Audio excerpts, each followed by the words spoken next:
Everybody, and welcome back to the Family Meal Podcast. My name is Grace. Thank you so much for tuning in. And today we have a very special episode. I had a completely different episode scheduled to go up earlier today, but I have scratched that and pulled together this episode because as of 2 days ago, on October 3rd, yours truly, little old Grace, was quoted in the New York Times in an article called "They Chose to Stay Open and Fight."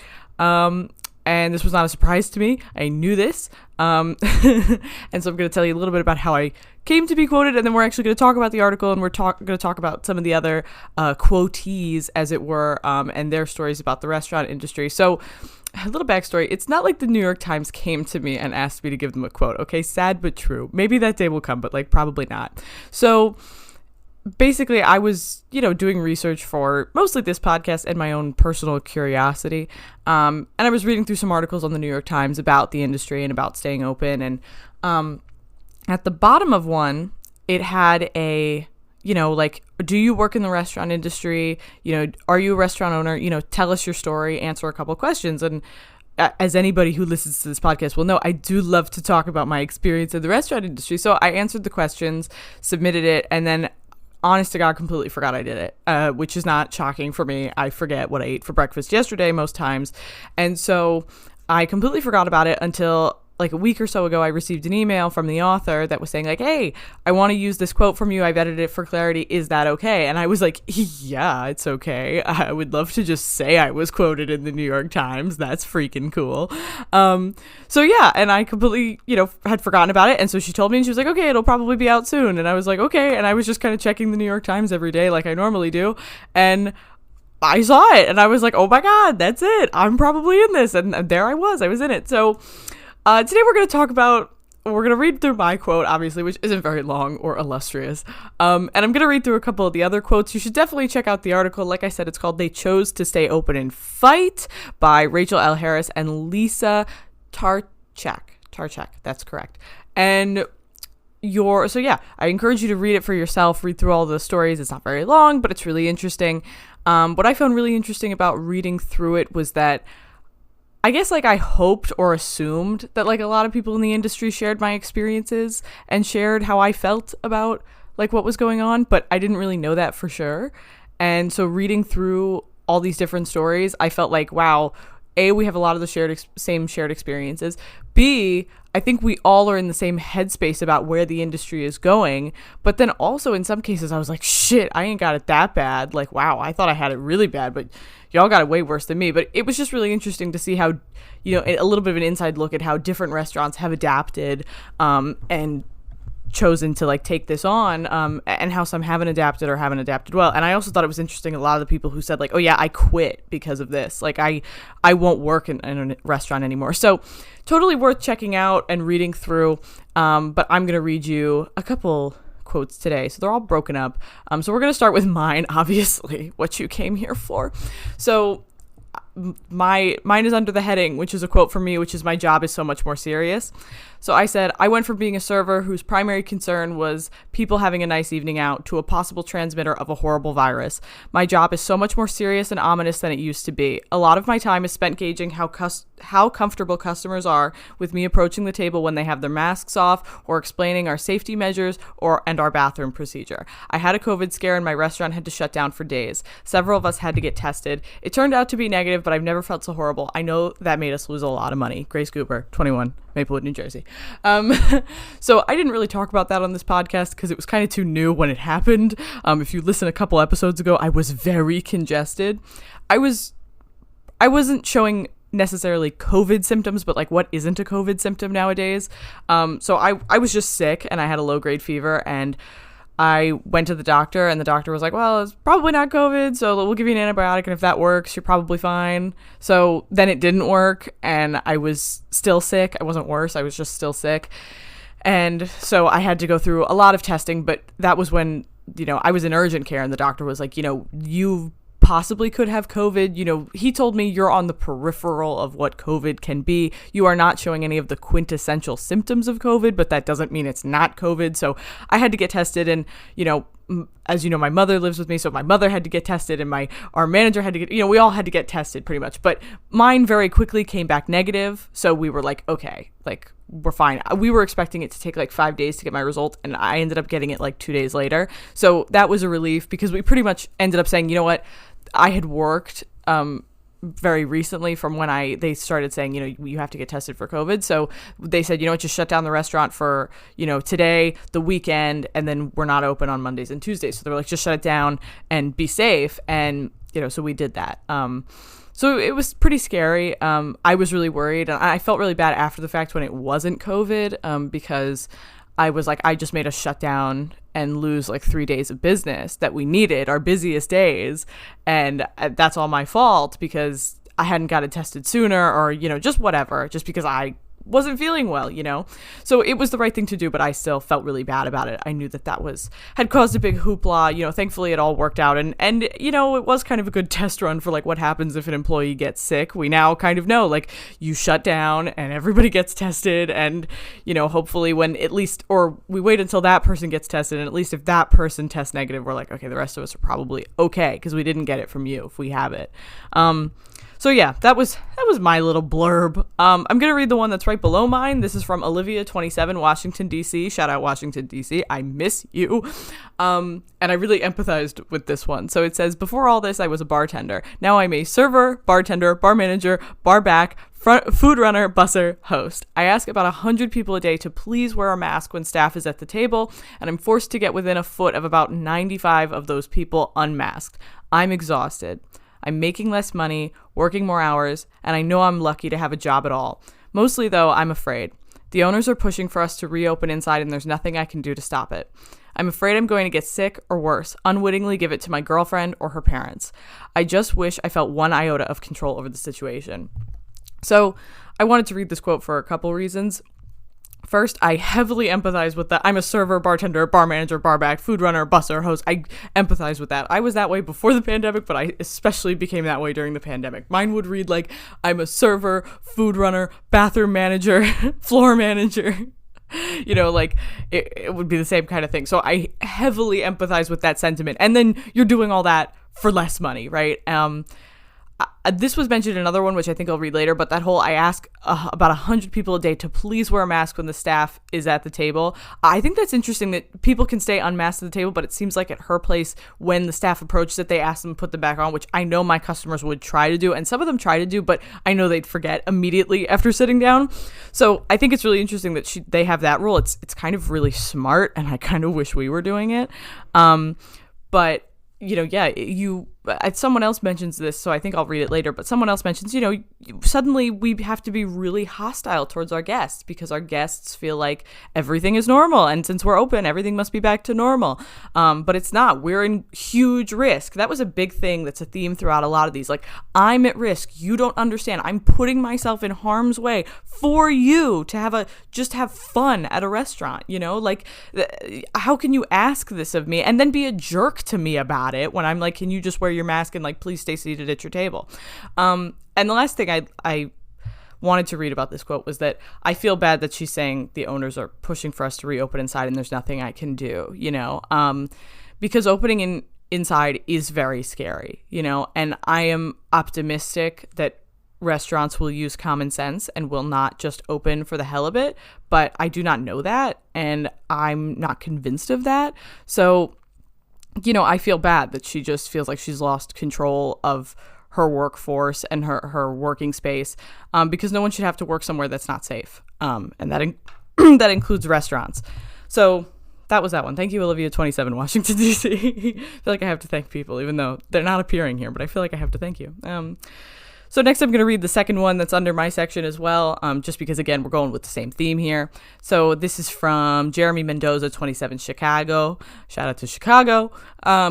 I'm a server and a bartender at a Chicago restaurant that's part of a larger corporate group. We were all furloughed in March and collected unemployment. In June, when Illinois allowed patio dining again, a few of us with seniority were asked to come back and work. Our teamwork has never been better. We all hold each other accountable in a healthy way because we're all collectively making money for each other. So they're, my insert here, so they're clearly a tip pool house. Fun fact, let's bring back that vocab word. If you listen to the tipping episode, good for you.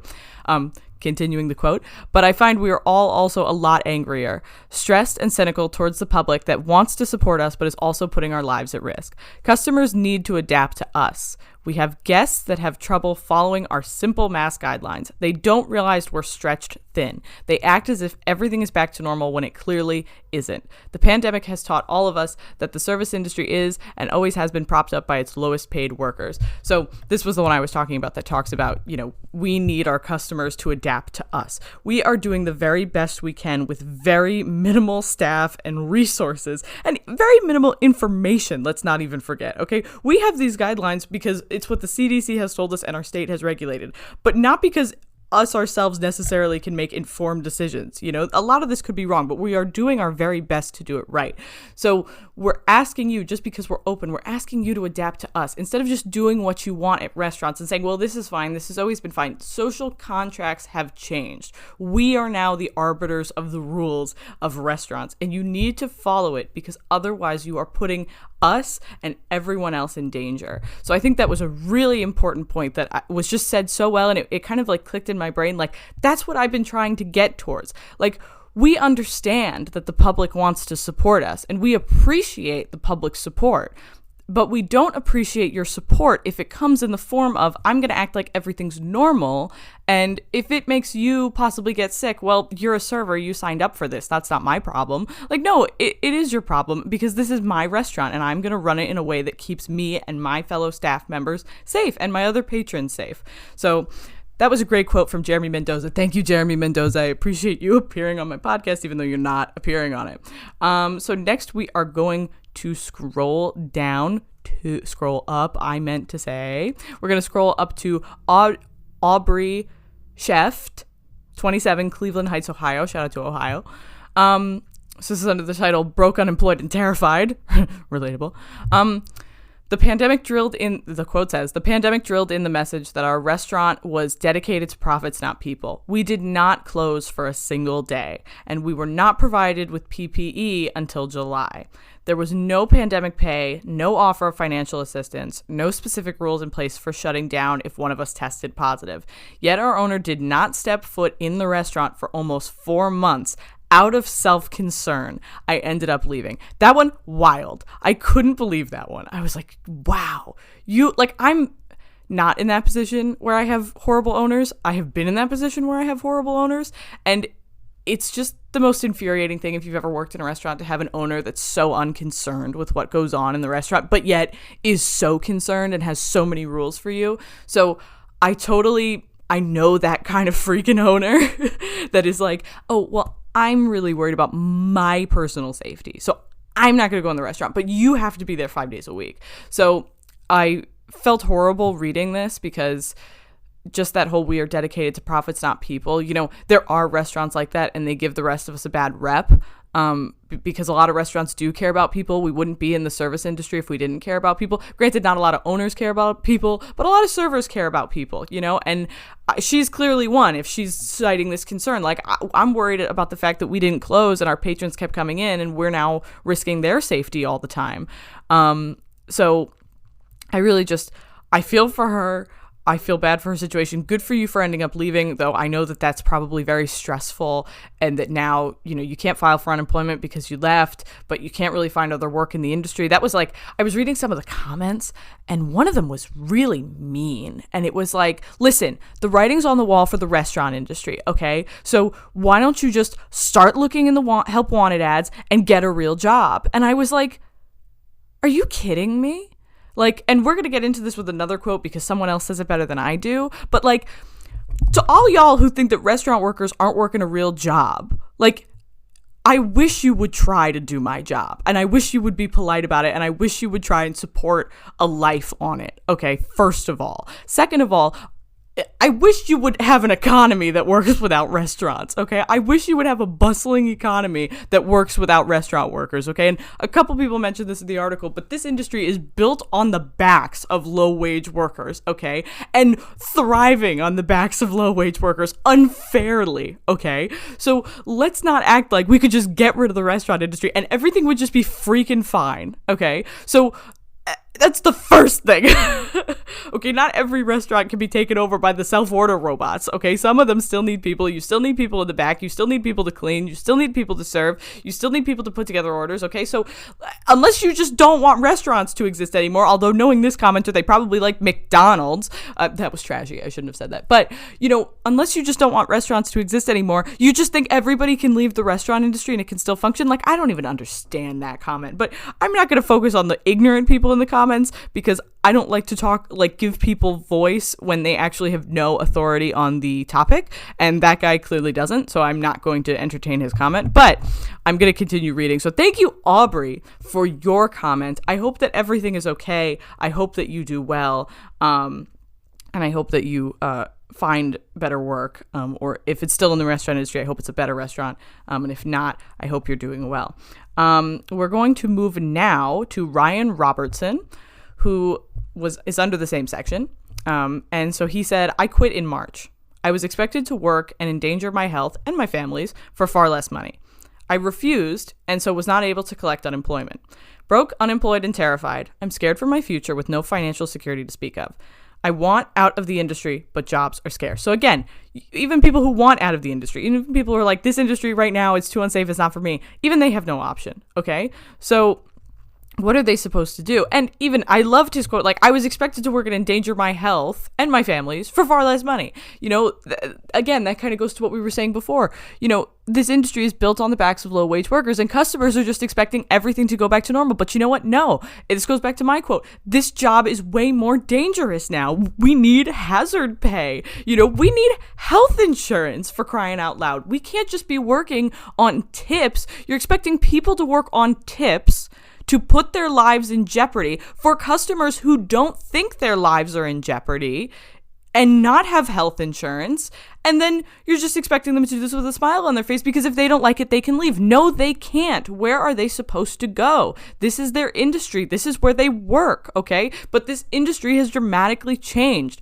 So, and we're doing it for far less money. We're not even making the money we used to. We're not even making our normal pay. We're making significantly less money. And then as if refusing to do this, as if saying, you know what, no, I don't want to work in a job that puts my life in jeopardy. Oh, well, then you can't collect unemployment. I shouldn't have to put myself at risk for a restaurant and for customers who don't even think this is worth doing, who are like, you're just not doing it right. And you're just, whatever, and mad at me for policing. And that's the other thing. You're expecting me to police people at my job and work for tips? Hello? How am I supposed to do that? So not only am I making less money because less people are coming in and I'm probably working less hours, but my customers are being jerks about it because they're like, oh, she's no fun. She makes us wear the mask. And yeah, I am making you wear the mask. And so they only tip me 15%, which if you know, because you listened to the tipping episode, you know that your tips aren't actually extra money on top of my wages. It actually just makes me get minimum wage.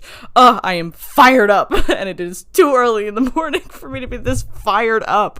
But I'm so heated about this. I'm not heated at you, Ryan. You had an excellent comment. I hope you're doing well. I hope if you want to get out of the industry, you can get out of the industry and get a better job to support you and your family because you deserve a safe working environment. And I am so sorry that your restaurant did not allow you to do that because that's not fair. Like I said, everybody deserves a safe place to work. So now we're going to move on. Only got a couple more. I'm not going to, like I said, I'm not reading through all of them. So we're going to move on to Frank Mendoza, and he is right here. Okay. So Frank Mendoza, 55, Salt Lake City, Utah. Shout out to Utah. He writes, these times have exposed the great inequities of the business. I have worked in kitchens for over 40 years, most recently, and luckily, as a corporate chef. We take great care of our employees, but in most restaurants, pay and benefits for back-of-the-house staff has barely changed. Unless you achieve chef status, the money is not there. The restaurants could get out of the business model of years past and value, pay, and respect workers by offering basics like health insurance, paid time off when ill, a 401k program, possible ownership, etc. I think we could transform the industry. This is the time to do it. We're hurting anyway, so why not? I loved this comment because this is everything I just said, but he said it in a much more positive way than I did. We could, especially in corporate kitchens, which I don't know corporate restaurants that well. I've never worked in a corporate restaurant. I know of people who have, but, especially in the corporate setting, right? Like, you could provide these basics. You provide them to your people in marketing for the restaurant. Why not provide them in the restaurant, right? And it's because nobody thinks of us as human, or they just think of us as servants and not professionals in an industry. But, that's fine. But I like that he was kind of like, maybe this is just when you do it. Maybe this is just when we give up and we just say, you know what, screw this old system, which I think was what the original article I read that asked for people to write in was talking about. It was how some restaurants were kind of transforming the way they built their business in order to accommodate for COVID and provide some basics for their staff. Which I thought was really interesting. So, I like that he's like, maybe now we do it. We're already down. We're already down. Our servers are already down. And maybe this is the time that we transform what we're doing. We provide these basics. We make this a secure job to have, which it is, as I've said, in many other countries. Being a server is a secure job with a secure living wage. It's not tip-based. It is, no, you earn what you are entitled to depending on how good you are at this job and how successful the restaurant is. It's just like any other business in that regard. So I liked this because he said it a little bit better. And he is right, that it's even worse for people in the back of the house. It's even worse for line cooks. It's even worse for prep cooks than it is for servers. And I can't speak to that directly because I've never had to live on the wage of a back of the house staff. But he is right that really there are some benefits, but only at the top. And it's not a guarantee that you make it to the top. Most people, to get to the status of chef, it's because they've been lowly things at other places and eventually had enough experience that they could say, I think I should be a chef at a new place, or they open their own place. The money's just not there. And the money's not there if you're in a lot of positions in the restaurant, but especially if you're in back of the house. And he's very, very right about that. So thank you so much, Frank Mendoza, for your comment. I know you didn't give it to me, but thank you anyway for your input. And last but not least, we're going to go to Stephen Langer, 66, Denver. Shout out Denver. He says, I'm an independent owner and operator and have spent 43 years in restaurants. I was able to raise my family on the income generated by working hard and building a strong business. Those of us who have spent a career in the business have many advantages. Owning a real estate, establishing banking relations and rainy day funds. How will I be able to pass that opportunity on to my employees? We are about to lose an entire generation of young restaurant owners because they will not have the deep roots needed to stay in business through the pandemic. How will the government work with young restaurateurs to rebuild the foundations of our industry? So I liked this quote because I liked that this was clearly a guy who has hustled. Okay. I read this and I was like, my man, he really hustled out here. He really, good for him. He probably has multiple businesses or multiple locations to his restaurant. Good for him, and that kind of real smart management, you can build a life for yourself, in this industry. And it's very hard and it's not for everybody. And most people don't want that, but you can do it. But I loved that he was like, are we not talking about how infant restaurants are dying and will never come back? And this was kind of what I talked about, when I've said that a lot of restaurants are permanently closing, which was supposed to be this week's episode, but that will now be, I guess, next week's episode. So stay tuned. But these restaurants will close. These people will be in such a deficit, that they can't even dream. They would never, if they were rational, dream of like opening another restaurant. Like, well, when I get back on my feet, I'll open. No, because you've wasted so much money into one restaurant. You never even got open.